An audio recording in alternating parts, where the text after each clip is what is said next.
Hey everyone, Pastor Bob here with your Midweek Bible Break as we're moving now toward the fifth Sunday of Lent, and we continue in our series Meant for Good, the story of Joseph.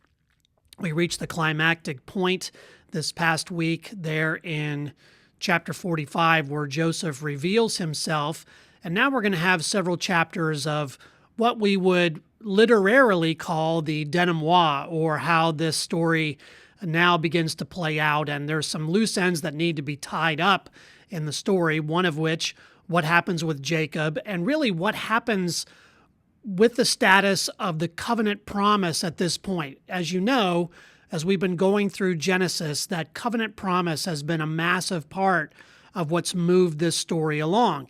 And we've taken a little bit of an interlude with the Joseph story, not really focused too much on the covenant promise that was coming through Jacob. And then we know that covenant promise will continue through Judah as it moves later on into the Bible and into the Kings, and then climaxing with Jesus. But what's the status of that covenant at this point in the Joseph story? Well, that takes us back to Jacob, which in many ways, the Joseph story is really about Jacob and about how this covenant promise is going to move forward despite all that's taken place. When we left Jacob, he was grieving over his son Joseph. He didn't want to send his son Benjamin back with the brothers to Egypt. But now we know, after chapter 45 and that great revelation of Joseph, he forgives his brothers. They are all safe, and they return back to Canaan now to bring their father down to Egypt to be reunited with Joseph and to begin a new life there in Egypt. But we know that Jacob has been struggling through this whole process as we've started through the Joseph story. Genesis 37, when Jacob is told that Joseph was killed. Of course, we know he wasn't, but the brothers are deceiving him. Jacob says, I will continue to mourn until I join my son in the grave. In chapter 42, now with needing to take Benjamin back with them to Egypt in order to demonstrate the fact that they are not spies, Jacob says, you've deprived me of my children. Joseph is no more and Simeon is no more. Remember, Simeon was left back there as a hostage. And now you want to take Benjamin. Everything is against me. And later on, he goes to say, if harm comes to Benjamin on the journey you are taking, you will bring my gray head down to the grave in sorrow. Chapter 45, he hears that his son Joseph is alive. And now Jacob says, I will go and see him before I die. And then once he sees Joseph, Jacob says, now let me die since I've seen your face, that you are still alive. Why all this focus on death? Well, I think in many ways, Jacob has not necessarily forgotten the promise of God, but he's seen all of these circumstances through his life that he's had to overcome. And he's got all these other sons, but losing Joseph, potentially losing Benjamin, he sees this as an obstacle to the covenant promise. He knows that he has been promised by God that God would be with him, but it doesn't seem like that's happening at this point. And this goes back to what we might call Jacob's struggle with faith. Remember in Genesis 28, he escapes from Esau on the way to Haran. He has a dream of a stairway to heaven. God stands beside him, promises to be with him. We have that great moment where Jacob says, God was in this place and I did not know it. Genesis 32, as Jacob is on his way back from Haran, right before he encounters Esau and that confrontational moment, we have that scene of Jacob wrestling with God in the middle of the night, and he gets a blessing and he gets a new name. He's renamed Israel, and that's reiterated here in Genesis 35. God says to him, once again, I am God Almighty, be fruitful and increase in number. A nation and a community of nations will come from you, and kings will be among your descendants. The land I gave to Abraham and Isaac, I also give to you, and I will give this land to your descendants after you. So here again, God is reiterating the covenant promise. He had to do that several times with Abraham, and now he's doing it several times with Jacob. But Jacob seems to need constant reassurance that this is going to happen. And now there's this pivotal moment in the story where Jacob is going to have to go to Egypt. Joseph is in Egypt. Food is in Egypt. The famine has really taken hold at this point. But Jacob is hesitating about going to Egypt at this point because he doesn't know what's going to happen. So they're at Beersheba, and if you look at this map, you can see sort of at the bottom, Beersheba kind of sits at the southern terminus of what we would call the land of Canaan. It's essentially on the border between Canaan and Egypt. So it's kind of the point of no return for Jacob. But Beersheba has played an important role in the story of Genesis to this point. Abraham called on the name of the Lord there. He settled there, and the covenant was reiterated with him there. So there's a constant returning to this place of Beersheba. The covenant was reiterated with Isaac, Abraham's son, there at Beersheba. And remember, it was from Beersheba that Jacob had left when fleeing from Esau.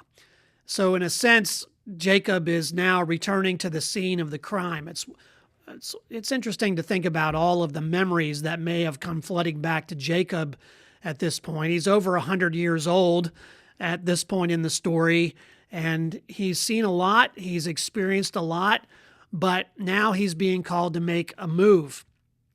And you know what it's like. I mean, if you are an older person or you know someone who's older, it's really difficult at that stage in life to be moving and making all kinds of change.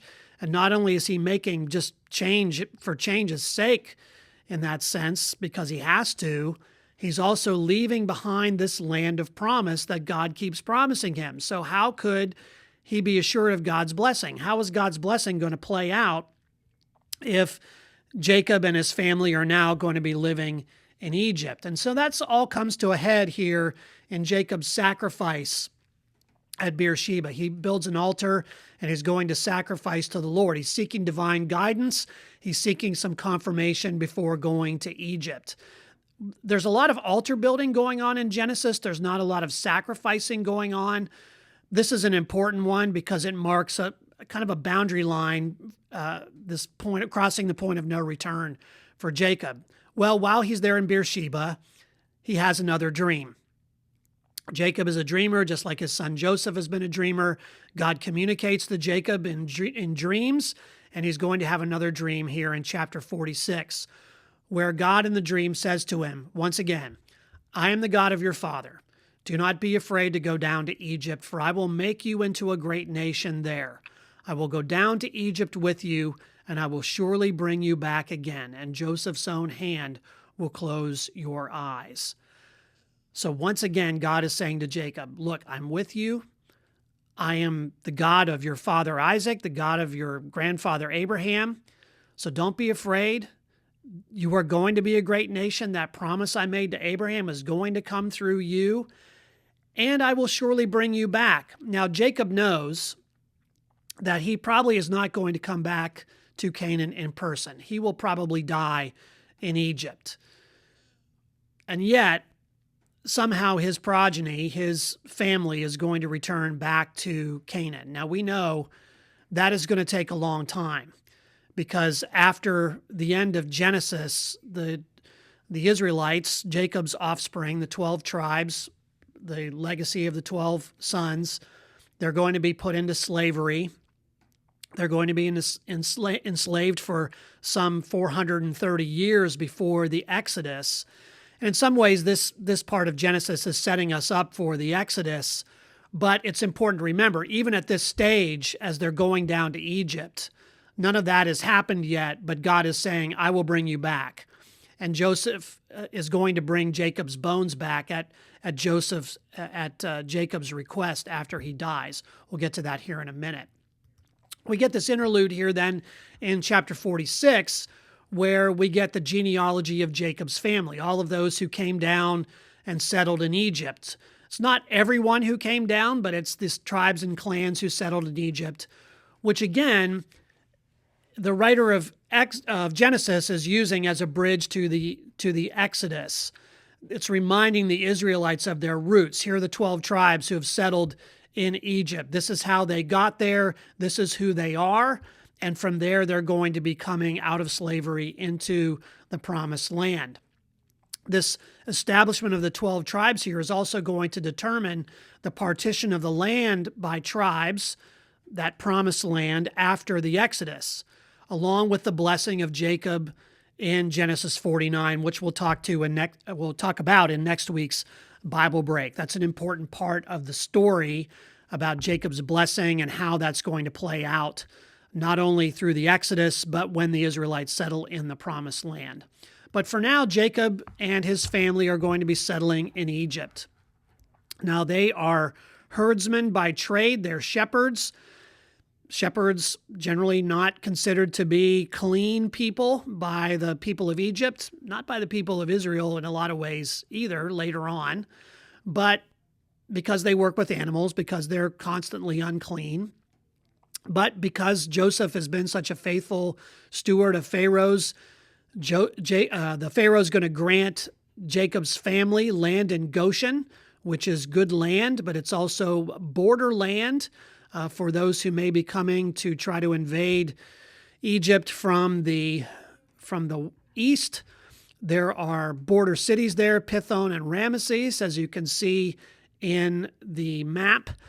Pithom and Ramesses are going to figure prominently in the Exodus because those are the border cities that the Pharaoh is going to be constructing with Israelite slave labor later on after the Pharaohs forget about Joseph and all the good that he had done. Well, Jacob brings his family down there. They're given land to settle in, and they settle in. Jacob's going to bless Pharaoh. At this point, he's 130 years old. And in his blessing, though, he kind of is still lamenting a bit the kind of journey that he's been on. He says to the Pharaoh, "The years of my pilgrimage are 130. My years have been few and difficult, and they do not equal the years of the pilgrimage of my fathers." In other words, Isaac and Abraham had it easier than I did. He's still, in some sense, feeling the echo of the grief. And he's had a lot of grief. He's lost his beloved wife, Rachel. He thought he'd lost one of his sons, perhaps even up to 3 of his sons at one point.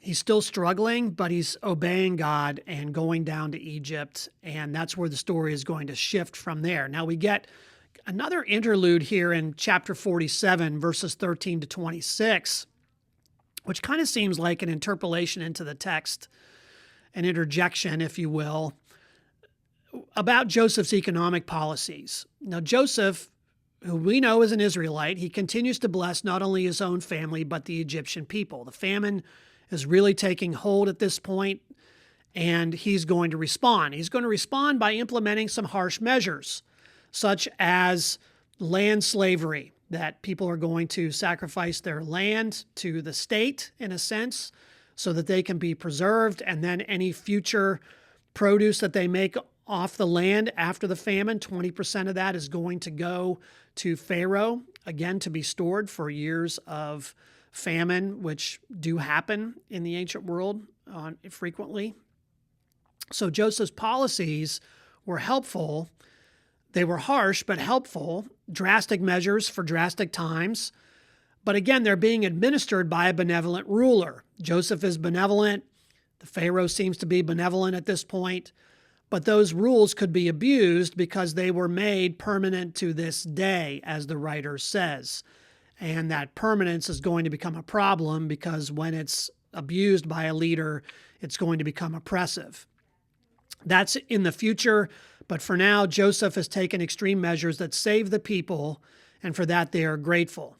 So this kind of reaffirms that God has placed Joseph here and raised him up for such a time as this.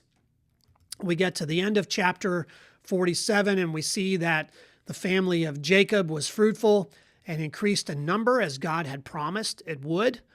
Jacob lived for another 17 years in Egypt, so he's dying at the age of 142, well past his Social Security projection.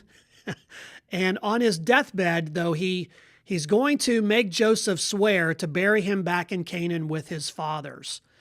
Again, this connects back to the promise that God makes to him at the beginning of chapter 46, that he's going to be taken up from there. This is about Jacob's burial, ostensibly, but remember that Jacob's other name is Israel. And in many ways, it's a foreshadowing that God is going to bring Israel back from Egypt, though not in the time frame that they might have imagined. It's foreshadowing this return to the promised land. So these are important kind of follow-ons to the crux of the Joseph story. We're going to have another sort of second climax of the story in chapter 50 when we get to this on our last sermon in the series. But I wanted to kind of just give you a little overview of these chapters as you're reading through them. This Sunday, we're going to be looking at the idea of reconciliation and how Joseph's reconciliation with Jacob, with his brothers, is going to be a catalyst for this family to grow and thrive and prosper. And reconciliation, which is the other side of forgiveness, the next phase of forgiveness, is an important part of the scriptural mandate for us, how God is making things good again. We see that in Genesis. Paul talks about it in 2 Corinthians, about the reconciling ministry that we are to be part of as the people of God. And that's where we're going to go this Sunday for the fifth Sunday in Lent. So I hope you'll join me for that service. We're going to be here again, 8, 9, 10:30. You can find us in person and online. Check us out at aldersgateyork.com. I look forward to seeing you on Sunday. Hope you've enjoyed this Bible break. We'll see you next week.